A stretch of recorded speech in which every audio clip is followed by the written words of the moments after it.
नमस्कार। हाजिर हैं गणित ज्ञान गंगा के क्रम में।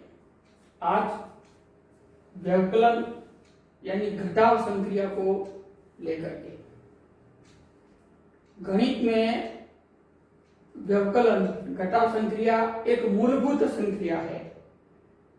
इसकी अवधारणा को ठीक ढंग से समझने के लिए और विद्यार्थियों तक व्यवकलन के महत्व को बताने के लिए और उस व्यवकलन क्रिया को स्पष्ट और तेज गति से संपन्न करने के लिए गणित में अनेक प्रकार की विधियां या भिन्न भिन्न विधियां उपलब्ध है। उसमें से कुछ चीजें लेकर के यहाँ पर अपन इस कक्षा में यहाँ चर्चा करेंगे, जिसमें है व्यवकलन की स्तंभ विधि, विस्तारित रूप से घटाव और वैदिक विधि से घटाव की हम चर्चा करेंगे। गणित में संक्रियाओं के अंतर्गत आज चर्चा अपन करने जा रहे हैं व्यवकलन यानी घटाव संक्रिया। घटाव संक्रिया गणित के अंदर एक महत्वपूर्ण भूमिका निभाती है।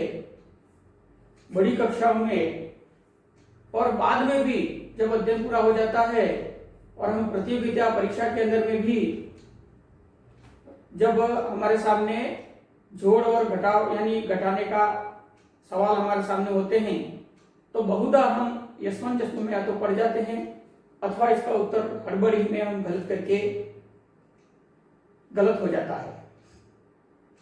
तो मुख्य रूप से अपनी कक्षा का जो मुख्य उद्देश्य वह है कि गणित को ठीक ढंग से और प्रभावी ढंग से समझना, और उसके लिए ये जरूरी है कि उसकी जो मूलभूत मुख्य जो आधार बिंदु हैं उनको स्पष्ट करना जरूरी है, क्योंकि जब तक वे स्पष्ट नहीं होंगे, उसके अंदर मजबूती नहीं होगी, तब तक गणित का स्थायी मजबूती से इसके ऊपर ठहराव नहीं हो सकता। इसलिए अपने को इन बिंदुओं को अच्छी तरीके से समझना अति आवश्यक है। साथ में अपन यह भी करेंगे कि उन संक्रियाओं को किस तरीके से तीव्र गति से अपन संपन्न करें और बिना त्रुटि के पूर्ण करें। तो आइए शुरू करते हैं व्यवकलन संक्रिया। जैसा कि अपन ने चर्चा की थी कि सर्वप्रथम अपने को एक यहाँ पर समझना आता है कि एक छोटी कक्षा में भैया होता है या विद्यार्थी होता है, तो उसे यह समझ में नहीं आता है कि कहाँ हासिल लेनी है और कहाँ हासिल नहीं लेनी है। जैसे हमारे सामने यहाँ पर एक व्यवकलन है, 345 में से 224 को यहाँ पर घटाया जाना है। किस प्रकार से घटाएंगे उसको हमें थोड़ा देखना है। तो विद्यार्थी को ये चाहिए कि जहां हम घटा रहे हैं वहां यदि जिस संख्या में अपन घटा रहे हैं या ऊपर वाली संख्या यदि बड़ी हो और नीचे वाली संख्या छोटी हो, तो जहां ऊपर वाली संख्या बड़ी हो नीचे वाली छोटी हो, ऊपर वाली बड़ी हो नीचे वाली छोटी हो, तो ऐसी वह जो भी मतलब घटाव है वह बिना हासिल का माना जाएगा।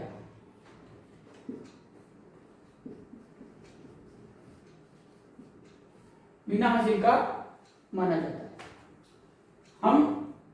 हमको यहाँ पर हासिल और बिना हासिल का अलग अलग अभ्यास नहीं करना है। अपने को यहाँ पर उसका भेद याद रखना है, और भेद याद रखना है कि जब भी हम बड़ी संख्या में बड़े अंक में छोटा अंक घटाएंगे, यहाँ मैं अंक बोल रहा हूं, बड़े अंक में छोटा अंक घटाएंगे तो वह बिना हासिल हो गया, और छोटे अंक में बड़ा अंक यदि अगर अपन घटाने का प्रयत्न कर रहे हैं तो यहाँ पर वह हासिल वाली बाकी हमको समझ लेनी है। जैसे यहाँ पर एक उदाहरण अपन ले लेते हैं।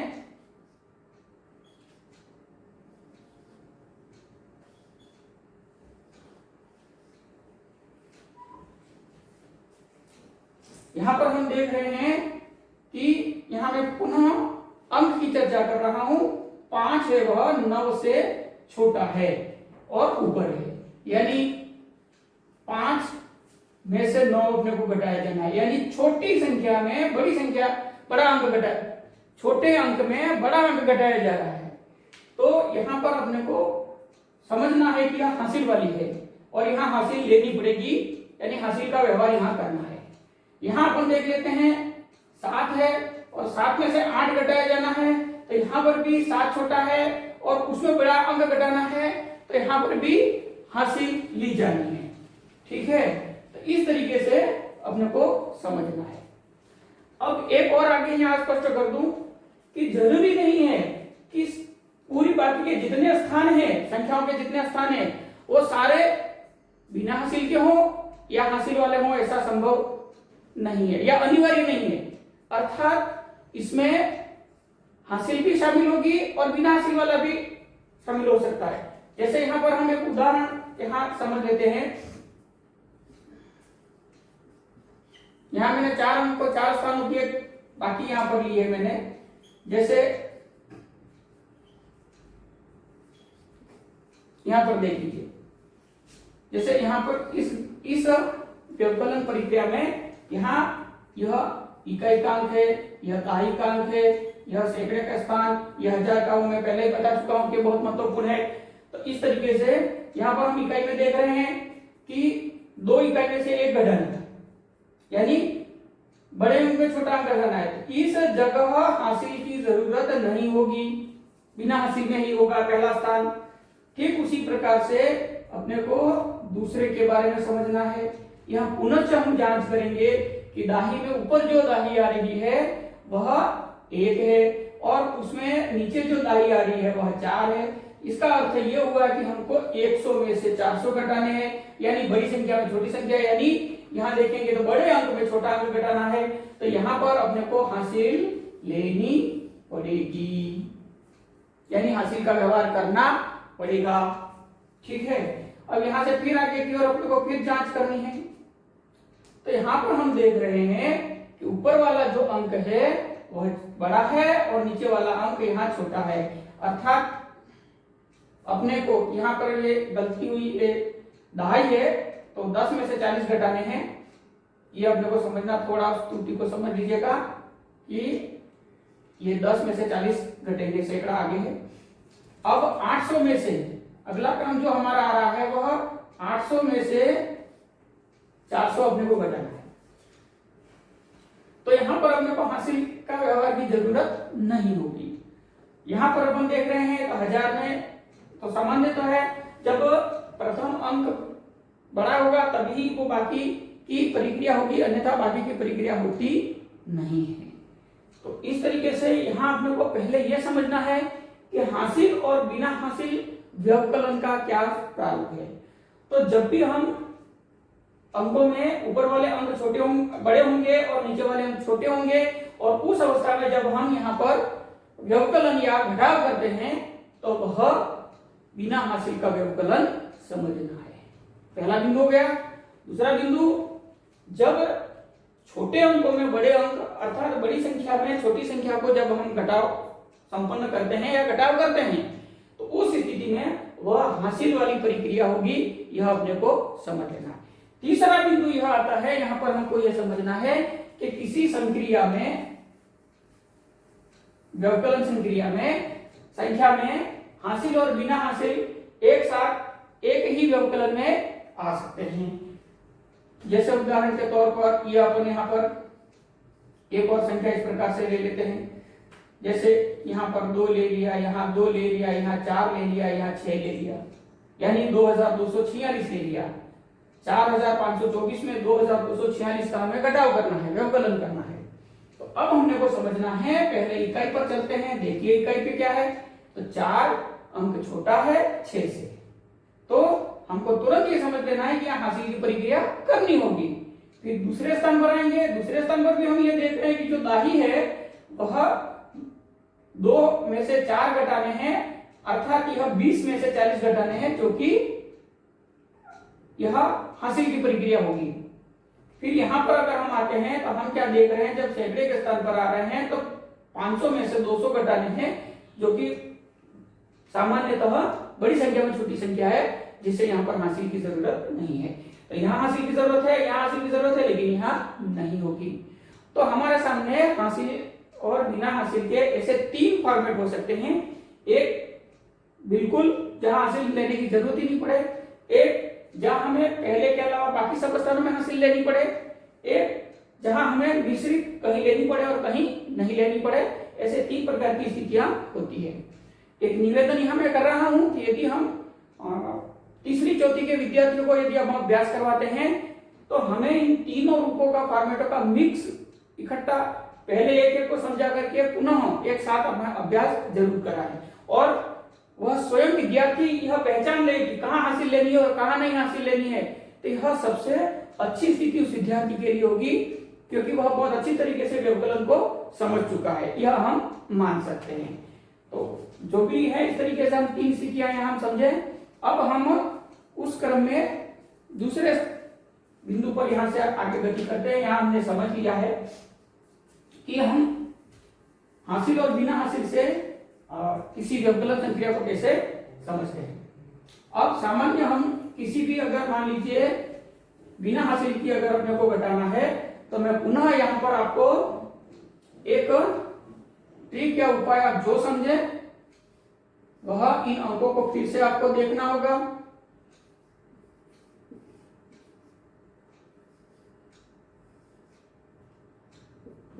इन अंकों को परस्पर हमें मौखिक व्यवकलन समझाना पड़ेगा। जैसे 9 में से 8 गया 1, 9 में से 7 गए तो 2, 9 में से 6 गए तो 3, 9 में से 5 गए तो 4, 9 में से 4 गए तो 5, 9 में से 3 गए तो 6, 9 में से 2 गए तो 7, इस प्रकार से 8 में से, उसी प्रकार 7 में से 1 गया तो 6, 7 में से 4 गए तो 3, 7 में से 5 गए तो 2। ऐसे अपने को बिना हासिल के लिए केवल इतने अंकों का परस्पर घटाव मौखिक कराएं, या जो विद्यार्थी बाकी की क्रिया को अच्छी तरीके से संपन्न करना चाहते हैं उन्हें पहला फोकस यहाँ करना है, क्योंकि सामान्य जो हम व्यवकलन करते हैं उसमें इससे ज्यादा अंक में कहीं व्यवकलन आता नहीं है, चाहे बड़े से बड़ा हो, और हम यही बड़ी कक्षा में जाकर के यही त्रुटियां कर देते हैं। तो यह अभ्यास अपने को इस प्रकार से पक्का करना है कि हमको किसी भी अवस्था में इसमें से कोई भी बाकी कोई बोल दे, जैसे 5 में से 3 गए तो कितना, तो तुरंत मुंह से बिजली की गति से जवाब निकलना चाहिए 2। अगर हमको कोई पूछ ले कि 8 में से 4 गए तो कितने रहे, या 8 में से 4 घटाए तो कितने हुए, तो 4, ऐसा उत्तर यहाँ हमें मौखिक हो जाना चाहिए, और तभी यह हमारे लिए एकदम अच्छा अभ्यास हो जाएगा। तो हम इस प्रकार से अभ्यास करें। जैसे यहाँ ध्यान में आएगा 5 में से 4 गया तो 1, 4 में से 2 गया 1, 3 में से 2 गया 1, तो यह गति तीव्र हो जाएगी। उस प्रकार से हम अनन्य अनन्य अभ्यास कर सकते हैं। 6 में से 4 गया 2, 5 में से 2 गया 3, 8 में से 5 गया 3। इस तरीके से हम बिना हासिल वाले अंकों का व्यवकलन तीव्र गति से कर सकते हैं। तो पहले यह हम अच्छा, अगर व्यवकलन संक्रिया को अच्छी तरीके से हम अभ्यास करना चाहते हैं, इस प्रकार का अभ्यास हमें अच्छी तरीके से संपन्न कर देना है, क्योंकि यह अति आवश्यक है। और हम आगे और बड़ी कक्षाओं में जब भी जल्दबाजी में यही हम त्रुटियां करते हैं, तो यह अपने को ध्यान में रखना है। अगला हमारा बिंदु अपन यहां से चलेंगे, वह है कि बाकी के कौन कौन सी विधियां गणित में प्रचलन में आती हैं। तो सामान्यतः जो 1-2 मुख्य है उसकी हम चर्चा करेंगे। सबसे पहला आता है स्तंभ विधि। स्तंभ विधि, स्तंभ विधि में मान लीजिए कि हमारे सामने 2 संख्याएं हैं, ये में से 632 को घटाइए। 2 यहां पर अपन ले लेते हैं, 1 यहां पर अपन ले लेते हैं।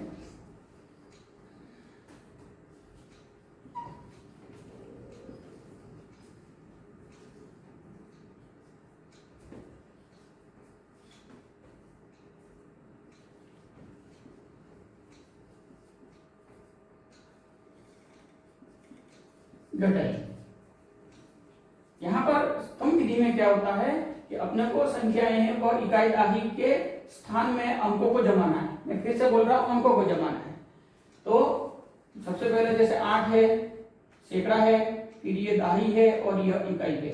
अब यहाँ पर ये दाही के नीचे दाही, सैकड़े के नीचे सैकड़ा, दाही के नीचे दाही और इकाई के नीचे इकाई, इस प्रकार से अपन इसको यहाँ जमा लेते हैं। ठीक है। फिर यहाँ पर जैसे यहाँ पर इस प्रकार से अपन जमा लेते हैं 4863, उसके अंदर 1774, ये इस प्रकार से हमें संख्याओं को इकाई, दाही, सैकड़ा, इकाई, दाही, सैकड़ा, हजार, इकाई, दाही, सैकड़ा और हजार, इस तरीके से संख्याओं को यहाँ हम व्यवस्थित कर लेंगे। अब व्यवस्थित करने के पश्चात यहाँ पर दो प्रकार से व्यवकलन क्रिया की है। जहां हमें हासिल नहीं लेनी है या हासिल का व्यवहार नहीं करना है वहां कोई समस्या नहीं है। जैसे 6 में से 2 घटाएंगे तो 4 आएंगे, पहले से ही याद हो जाता है, आपने मौखिक में कहा ही है। 4 में से 3 घटाया तो 1, 8 में से 6 घटाया तो 2। यहाँ पर अपने को हासिल की प्रक्रिया लेने की आवश्यकता नहीं है, तो इसको हम सीधे से संबंध कर सकते हैं आसानी से। यहाँ जो अपने को यहाँ पर यह हासिल वाली प्रक्रिया है, क्योंकि हमने यहाँ पर देखा है कि 3 में से 6 यानी 3 इकाई में से 6 इकाइयां घटानी है, बड़ी छोटी संख्या में बड़ी संख्या यहाँ पर घटा रहे हैं, तो यहाँ हासिल वाली आती है।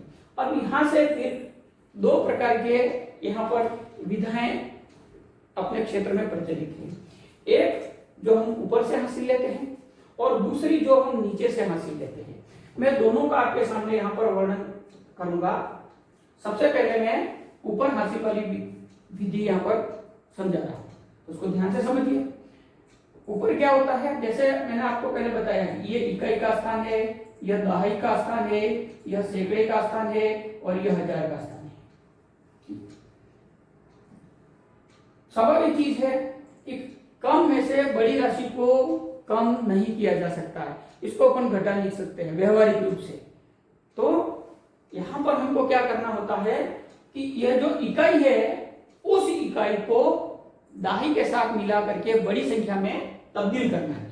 अब यहां से एक दाही उठाएंगे, मैंने पहले कहा था यहां से ये निकलेगा 1 और वो यहां जाकर के हो जाएगा 10। फिर से ध्यान दीजिएगा, जैसे मैं ऊपर से यहां से मैंने 1 ले लिया, ये हो गया 5 यानी 1 कम हो गया, यहाँ 1 ही कम हुआ, लेकिन वो यहां जाकर के क्योंकि स्थान यहाँ कितना था, वो 10 पे बैठा हुआ था, तो यहां से जब निकलेगा वो 10 होकर के निकलेगा और यहां जाएगा तो 10 ये और 3 पहले से है, ये हो गया 13। इसका अर्थ यह है अब इसको अपने को 13 समझना है, ठीक है। अब 13 में से 6 का घटाव करना है, तो इसके बारे में बाद में चर्चा करेंगे। सामान्य से मैं अभी आपके सामने यहाँ बता देता हूं कि 13 में से 6 का घटाव करेंगे तो 7 शेष हमारे सामने रहेंगे। अब हमारे सामने दहाई में आएंगे, इन्हीं 2 को देखना है। अब यह 6 नहीं मानना है, 5 मानना है। अब ये 5 है, 5 में से 7 का अगर हम घटाव करेंगे संभव नहीं है, तो पुनः हमें हासिल की प्रक्रिया लेनी पड़ेगी और ऊपर से हासिल ले रहे हैं, इसलिए 8 है वो 7 हो जाएंगे और ये 15 हो जाएंगे। 15 में से 7 का हमको घटाव करना है, तो वो हमारे पास शेष 8 रहता है। ठीक उसी प्रकार से यहाँ पर अपन जब देखेंगे तो दोनों समान संख्या है और बराबर में बराबर से किसी अंक को अगर हम घटाते हैं तो उसका जो उत्तर है वह 0 होता है। अब 4 में से 1 अगर अपन घटाते हैं तो ये हो गया 3। पुनश्च आप देख लीजिए 13 में से 7 गए तो 13 में से 6 गए तो 7 रहते हैं। इस तरीके से यहाँ 15 में से 7 गए तो 8 रहे। उसी प्रकार 7 में से 7 गए तो 0 हो गया, 4 में से 1 गया तो 3 हो गए। तो ये हो गया ऊपर वाली हासिल। जब हम शिक्षण करते थे उस समय यह जो हासिल ऊपर न लेकर के नीचे से ली जाती थी, तो इसको यहां हम समझेंगे एक पुनश्च।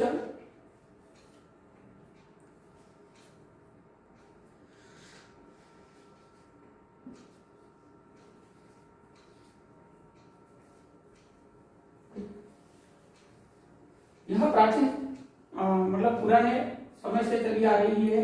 इसमें क्या होता था कि जो हासिल है वह हमको यहां से लेंगे, यहां से यहां लेंगे, यहां पर ये हो गया 13। 13 में से 6 घटाएंगे तो वही 7 होगा। फिर यहां पर अपने को प्लस पुनः वापस 1 देंगे, यहां पुनः 1 रिटर्न देंगे, तो ये 7 और 1 हो गया।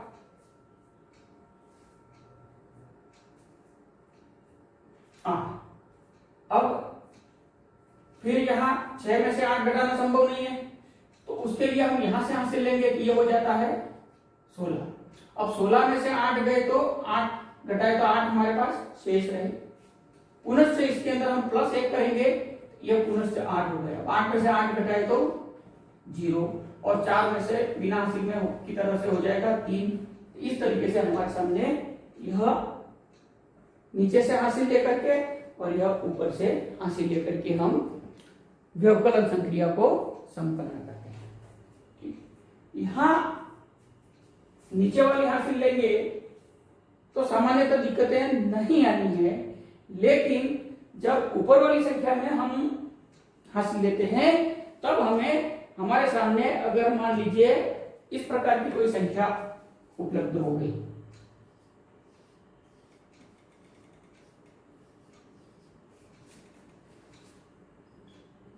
तीन में 1247 को घटाना है। 4 अंकों का यह व्यवकलन है, 4 स्थानों की संख्या है। अब यहाँ पर जब हम हासिल लेंगे तो समस्या ये आती है कि यहाँ पर जब हासिल लेंगे, क्योंकि शून्य के पास शून्य कोई स्थान है नहीं, अपन ने जब स्थान पढ़े थे ना तो उस समय हमने ये शून्य का शून्य ही मान लिया था, उसका कोई अपन ने स्थान दिया नहीं था। अब दहाई का स्थान शून्य है, ऊपर सैकड़े का स्थान भी शून्य है, तो अगर हम ये विधि है तब भी इसको संपन्न कर सकते हैं, घबराने की जरूरत नहीं है। हमको सीधे यहां से यह संख्या यहां से हमको यह देनी है। तो पहली अवस्था में ये हो जाएगा 2, उसके बाद ये हो जाएगा 10, लेकिन इसको फिर हम काट करके इसको कर देंगे 9 और इसको कर देंगे 10, फिर इसको काट करके इसको कर देंगे 13। ध्यान दीजिएगा, यहां से कोई भी हासिल लेन देन नहीं होगी, क्योंकि शून्य के पास कुछ नहीं है, वो कहां से देगा, इसके पास भी कुछ नहीं है, तो है किसके पास, इसके पास। तो हम इससे ये 1000 के स्थान से 1 लेकर के इनको देंगे, ठीक है। तो ये कितने हुए, 100 हो गए, और 100 में से 1 इधर गया, 99 यहां बच गए। इस तरीके से इसको अपने को संपन्न करना है। देख लीजिए यहां से 13 में से 7 गए तो 6 बचते हैं, 9 में से 4 घटाए तो 5 बचते हैं, और 9 में से 2 घटाए तो 7 बचते हैं, और 2 में से 1 घटाया तो ये हमारे सामने ये संख्या उत्तर इस प्रकार से आता है। और इसी को यदि हम इस विधि से संपन्न करते हैं,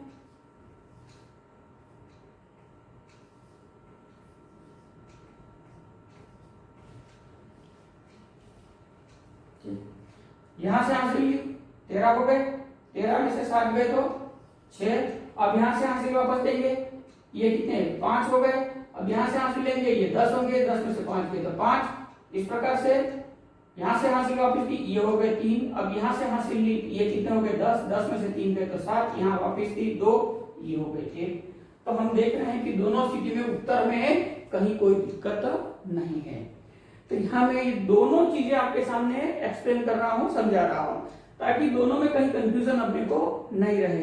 लेकिन ध्यान रहे, जहां जिस विधि से हमारा मन अच्छी तरीके से कर सकता है, उसी विधि को पकड़ करके हमको व्यवकलन में अभ्यास करना है। यहाँ कोई बंधन नहीं है कि आप ऊपर से हासिल लें या नीचे से हासिल लें, इसकी कोई बंधन नहीं है, यह केवल एक समझ है। लेकिन यह है वह एक वैकल्पिक व्यवस्था है, यह हमारी मूल व्यवस्था है। क्योंकि आगे जाकर के हमको ये यहाँ ये हो सकता है कि हम नीचे से कैसे हासिल ले सकते हैं, नीचे वाली संख्या तो ऑलरेडी पहले वाली से कम में है, क्योंकि उससे अपन घटा रहे हैं। तो यहाँ पर यह केवल और केवल एक वैकल्पिक व्यवस्था हम देख रहे हैं। कुल मिलाकर के हमको यह सीखना है कि हमारा जो व्यवकलन क्रिया है वह अच्छी होनी चाहिए। तो यहाँ पर हमने व्यवकलन को ठीक ढंग से इस प्रकार से समझा। अब यहाँ से आगे ये पहली विधि है स्तंभ विधि। तो स्तंभ विधि में इस तरीके से अपन समझते हैं कि संख्याओं को इकाई इकाई के क्रम में जमाते हैं और पीछे से आगे की ओर जमा करेंगे। अगर स्थान खाली होगा तो आगे की तरफ खाली रहेगा, पीछे से स्थान खाली नहीं रहेगा। जैसे एक उदाहरण के तौर पर मैं आपको यहाँ पर समझा देता हूं। 3415 में 278 घटाइए। तो जब ऊपर लिखेंगे 3415, यहाँ थोड़ा ठीक ठीक लिखना है ताकि हमारी व्यवकलन क्रिया में कहीं बाधा न पड़े। इसलिए ये बराबर हम लिखे, बनावट अंकों की व्यवस्थित होनी चाहिए। गणित में इस चीज का विशेष ध्यान करना है, जल्दबाजी नहीं करें, क्योंकि इन सारी चीजों से बाद में जाकर के हमें बहुत परेशानी होती है और फिर हम एक स्वर में बोल देते हैं कि गणित कठिन है, लेकिन गणित कठिन नहीं है। इसको यह मैंने पहले कहा था कि प्रथम दृष्टया एकाग्रता मांगती है, वह देनी पड़ेगी। तो यहाँ पर जैसे ये इकाई है, इसको इकाई के नीचे ये स्थान रखेंगे, दाही है, दाही के नीचे ये स्थान रखेंगे, सैकड़े को सैकड़े के नीचे रखेंगे। अब यह स्थान रहा, यहाँ हम खाली भी छोड़ सकते हैं, शून्य भी लिख सकते हैं या किसी भी प्रकार से, लेकिन हम इस प्रकार से नहीं लिख सकते। अगर इस प्रकार से हमने लिख दिया, जैसे 2 यहाँ लिख दिया, 7 यहाँ लिख दिया, यहाँ 0 कर दिए, इसका ये एकदम रॉन्ग प्रोसेस हो गया। तो लिखना स्तंभ विधि में बहुत जरूरी है। इकाई से यानी यह बाएं से दाईं और दाएं से बाईं ओर, सॉरी, तो यह है दाया, और उधर से इधर आएंगे तो बाया, यानी यहां से हम स्थानों को जमाते पीछे की तरफ, यानी दाएं स्थान खाली नहीं रहेंगे, यह अपने को ध्यान में रखना है। तो इस तरीके से हम स्तंभ विधि संपन्न कर सकते हैं। दूसरे नंबर पर हमारे सामने आती है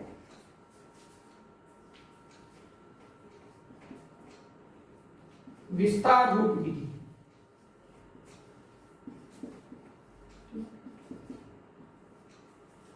विस्तार रूप विधि का ज्यादा उपयोग अपने को अंकगणित में नहीं होता है, लेकिन इस विस्तार रूप का जो है उसका अधिकांश उपयोग हम बीजगणित में जब आगे अध्ययन करेंगे या बीजगणित में जब हम प्रवेश करेंगे तब इसका बहुत बड़ा महत्व है। इसलिए इसको हमें थोड़ा समझ लेना है। एक उदाहरण से इसको अपन क्लियर करते हैं।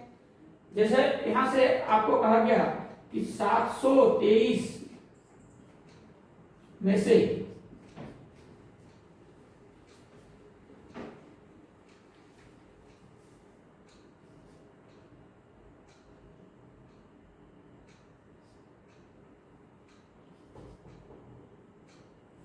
312 घटाएं,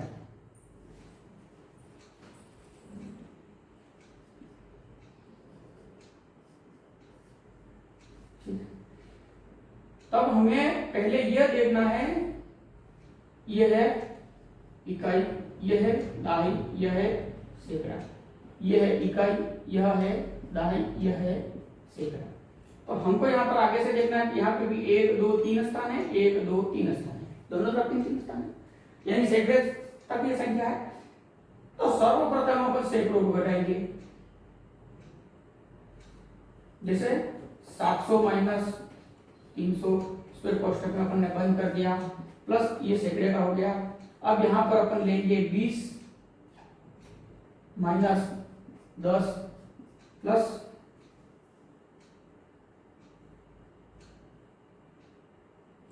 3 माइनस 2, ठीक है। तो इस तरीके से ये हो गया आपका 400 प्लस ये हो गया आपका 10 और प्लस ये हो गया 400 और 11। अब हम इसको इस तरीके से भी देख सकते हैं।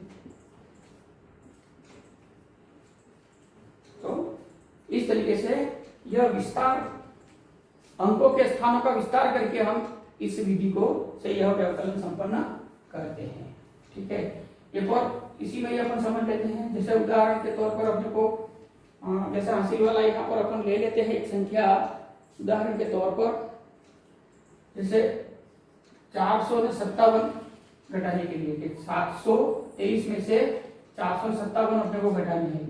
ये हो गया सैकड़ा, ये हो गया दाही और ये हो गया इकाई, ठीक। अब यहां से अपने को वही काम पूरा करना है।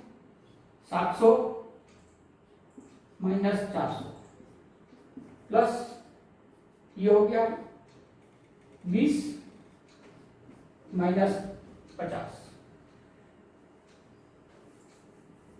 और ये हो गया आपके 3 माइनस 7, ठीक। यहाँ पे बाकी हो जाएगी 20 में से 50 बाकी, यानी घटाव नहीं होगा, और 3 में से 7 घटाव नहीं होगा। तो ये विस्तारित रूप है। यहाँ पर भी हमें वही हासिल का प्रोसेस पूरा करना है। तो उस स्थिति में हम क्या करेंगे कि यहाँ से हासिल हम ट्रांसफर करते हुए जाएंगे। जैसे यहाँ पर अपन ये 100 यहाँ माइनस करेंगे और यहाँ पर ले जाकर के हम 100 प्लस करेंगे, ठीक है। और यहाँ से यह 10 माइनस करेंगे और यहाँ पर जाकर के प्लस अपन 10 करेंगे। यहाँ पर ये हो गया आपके 600 माइनस 400।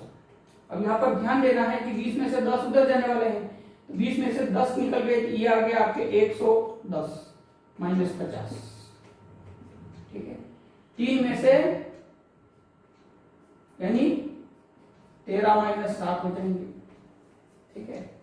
अब 600 में से 400 गए तो ये हो गए 200 प्लस ये हो गए 60 और ये हो गए 6। इस तरीके से हम इसको कंप्लीट करेंगे तो इसका उत्तर आएगा 266। इस तरीके से यह हमारा विस्तारित रूप है, ठीक है।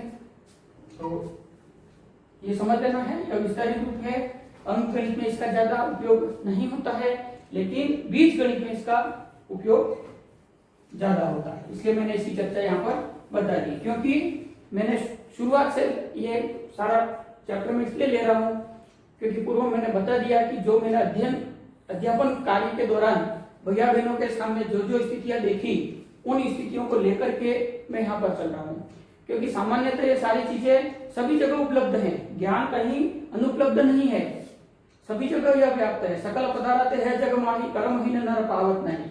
यानी ज्ञान सभी जगह उपलब्ध है, लेकिन जो कर्म करेगा उसको प्राप्त होगा, यह फाइनल है।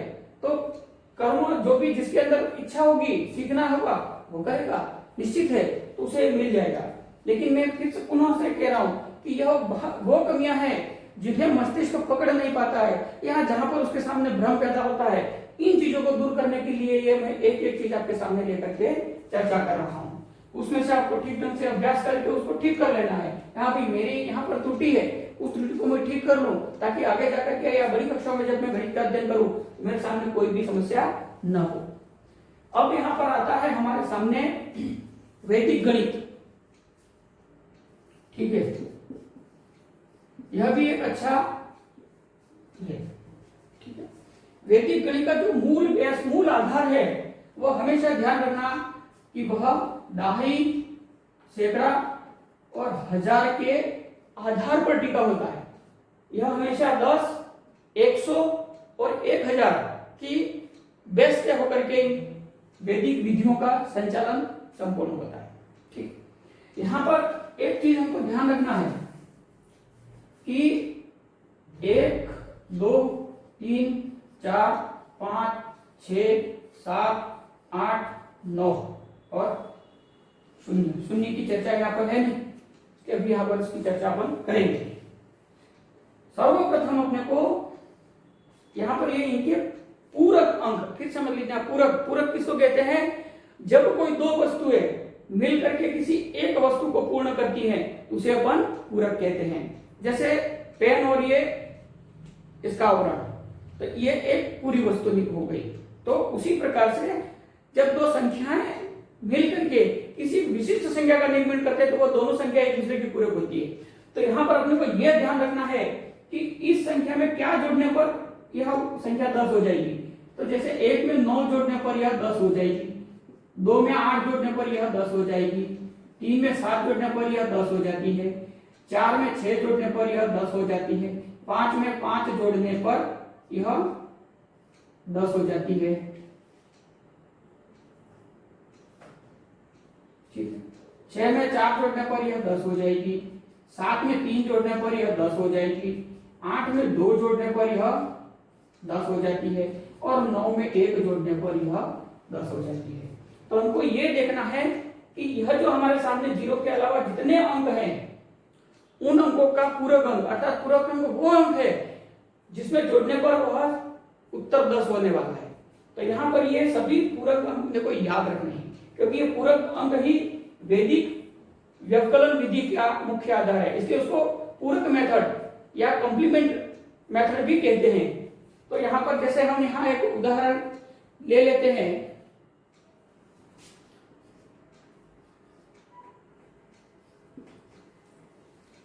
साठ हजार 354 में अपने को घटाना है 4576। ठीक है, यहां पर हमको एक चीज ध्यान रखना है, एक चिन्ह जैसे अपन ने योग संक्रिया में एकाधिकेन पूर्णेन देखा था, ऐसे हम यहाँ एक न्यूनेन पूर्णेन यहाँ लेंगे, एक न्यूनेन पूर्णेन का उपयोग नहीं लेंगे। ध्यान दीजिएगा, जैसे एकाधिकेन पूर्णेन हमेशा अंक के ऊपर लगता है, जैसे ये अंक है इसके अंक में यहाँ लगता है, और अगर एक न्यूनेन पूर्णेन है तो वो यहाँ लगेगा। इस चीज को हमने को ध्यान देना है। तो सबसे पहले हमको वैदिक विधि में क्या करना है, जैसे ये हासिल वाली है, बिना हासिल वाली तो वैसे ही होता है, उसके लिए कोई अलग मेथड नहीं है, लेकिन जहां हासिल लेनी पड़ती है उसकी चर्चा यहाँ पर है। तो जैसे 4 में से 6 हमको घटाने हैं तो यह सामान्यतः संभव नहीं है, तो उसके लिए हमको 6 का परम मित्र, तो 6 का परम मित्र कौन सा है, 4, वह अपने को याद होना चाहिए। इस 4 को इसमें जोड़ देना है, तो ये कितने हो गए, 8, और यहाँ पर एक न्यूनतम पूर्वेण लग जाएगा। अब एक न्यूनतम पूर्वेण का मतलब है कि अब ये 4 हो गया। ठीक है, उसी प्रकार से अब यहाँ आना है, ये इकाई का संपन्न हो गया। फिर से कर लीजिए कि हमने क्या किया कि इसका परम मित्र अंक, ये इसका परम मित्र अंक लिया और ऊपर वाले अंक में उसको जोड़ दिया, और यहाँ व्यवकलन में, व्यवकलन घटावफल में लिख दिया इसको।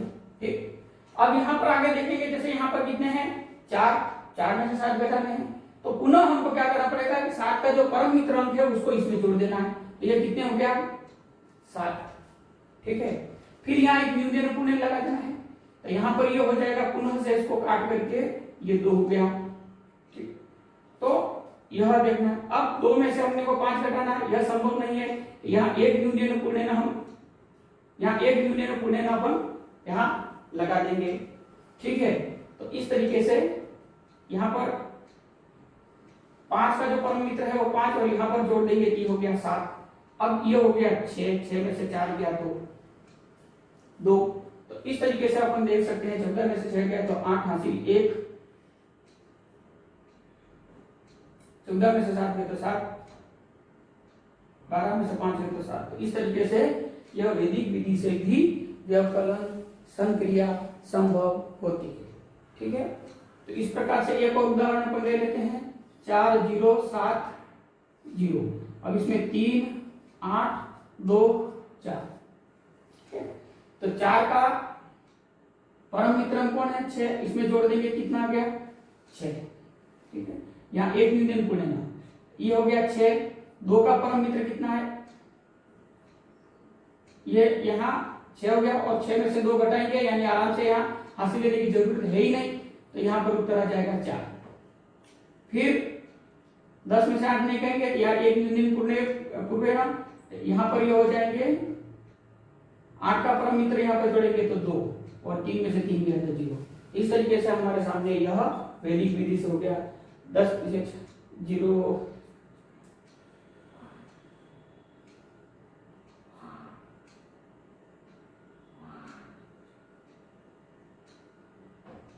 इस तरीके से यह वैदिक विधि से व्यवकलन क्रिया हम संपन्न कर सकते हैं।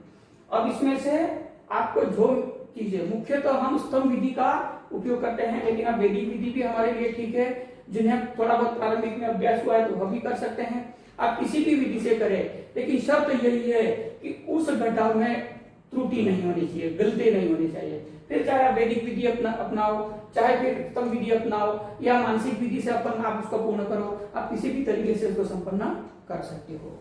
अब अंत में मैं यहां पर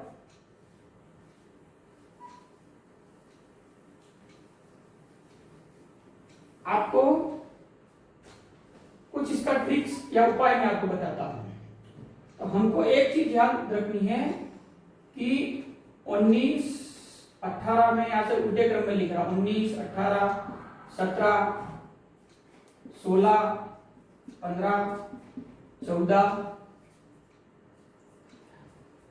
13 12 11 और आगे 10, और आगे तो हम वैसे ही अभ्यास में आ जाता है। हमको ये ध्यान रखना है, जैसे 19 से थोड़ा अभ्यास करना आपने को, ये केवल अच्छी घटाव संक्रिया में वो करने के लिए, जैसे 19 में से 7 घटाए कितने रहे, 12, 19 में से 5 घटाए तो कितने हुए 14, 19 में से 9 घटाए तो कितना हुआ 10। इस प्रकार से हमें 19 में से अभ्यास करना है। उसी प्रकार फिर 18 से शुरू करना है, यानी 18 में से 17 से पीछे की ओर घटाते हुए अभ्यास करना है। जैसे 18 में से 15 गए तो 3, 18 में से 8 गए तो 10, 18 में से 3 गए तो 15, 18 में से 6 गए तो 12। इस तरीके से हमें अभ्यास करना है। यह अभ्यास अब क्यों करना है वो मैं आपको थोड़ी देर में आपके सामने इसको स्पष्ट करूंगा। उसी प्रकार हमको 16 से ऊपर वाली संख्या को 17 तक घटा करने का अभ्यास करना है। 16 में से 15 से ऊपर वाली पीछे वाले अंकों को घटा करके अभ्यास करना है। यहाँ 14 से पीछे वाली संख्याओं में से अभ्यास करना है। तो इस तरीके से हम इनको अभ्यास करके आसानी से और हम कर सकते हैं। क्यों? यहाँ पे मैं कुछ उदाहरण आपके सामने प्रस्तुत करता हूँ।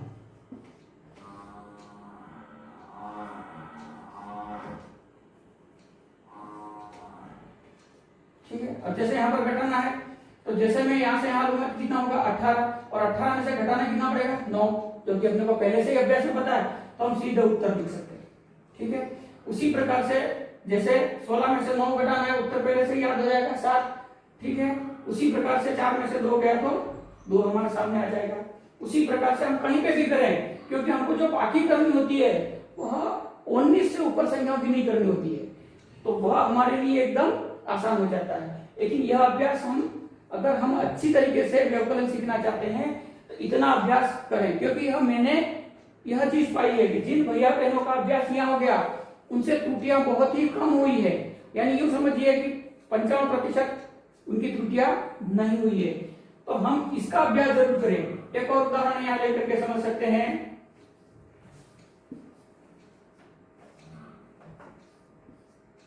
जैसे अपने को पता है ये विधि से कि यहाँ अपने को 12 में से 7 घटाया जाना है, तो 5 अपने को वैसे ही याद हो जाएंगे।